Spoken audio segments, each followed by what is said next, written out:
What would you do if you had one final chance to convince your people of the truth? This was exactly the situation Paul faced in Rome, the mighty capital of the empire, where his journey as Christianity's greatest missionary reached its climax.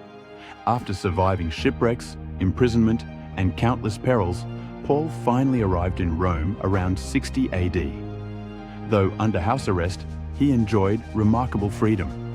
The Roman authorities allowed him to live in a rented house, receive visitors, and continue his ministry while awaiting trial.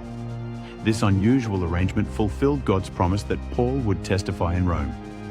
Just 3 days after settling in, Paul took a bold step.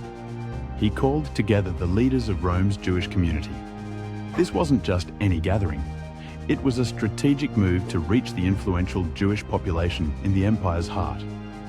Picture the scene. Paul, though bound by chains, speaking with passion about the hope of Israel that had brought him there. The Jewish leaders' initial response was surprising. They hadn't received any negative reports about Paul from Jerusalem. In fact, they were curious about this sect of Christianity that was causing controversy everywhere.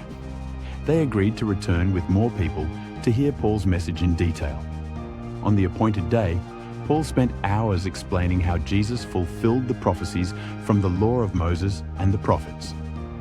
As recorded in Acts 28, some were convinced by his words about Jesus being the promised Messiah.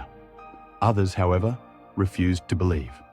This division echoed what had happened in Jewish communities throughout Paul's ministry. Paul then quoted the prophet Isaiah, "Go to this people and say, 'You will keep on hearing, but will not understand.'" This powerful moment marked a turning point. Paul declared that God's salvation would now be offered to the Gentiles, who would listen. This wasn't just about one man's ministry. It was the fulfillment of ancient prophecies and the expansion of God's kingdom beyond traditional boundaries. For the next 2 years, Paul continued teaching from his rented house, welcoming all who came to him. Though physically confined, his influence spread throughout Rome. He wrote several New Testament letters during this time, including Ephesians, Philippians, and Colossians, which continue to shape Christian theology today. This story reminds us that sometimes our greatest ministry can happen in unexpected circumstances.